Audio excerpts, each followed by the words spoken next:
நான் உங்கள் நடுவிலே உலாவி உங்கள் தேவனாயிருப்பேன், நீங்கள் என் ஜனமாயிருப்பீர்கள்.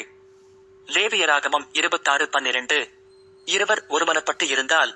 அப்போஸ்தலர் 16:25 இன்படி ஒருமனப்பட்டு நடுராத்திரியிலே பவுலும் சீலாவும் ஜெபம் பண்ணி தேவனை துதித்து பாடினார்கள். அப்பொழுது மத்தேயு 18:20 இன்படி கர்த்தர் அவர்கள் நடுவில் பிரசன்னமானார்.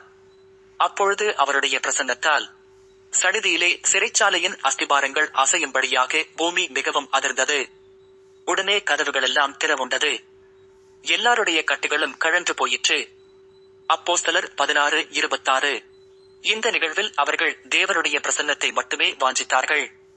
ஏனென்றால் தங்கள் விடுதலைக்காக ஜெபித்திருந்தால் கதவுகள் திறந்து சங்கிலிகள் உடைந்தவுடன் வெளியே தப்பிச் சென்றிருக்கலாம். ஆனால் அவர்களோ அங்கே தேவனுடைய பிரசன்னத்திலேயே அமர்ந்திருந்தார்கள்.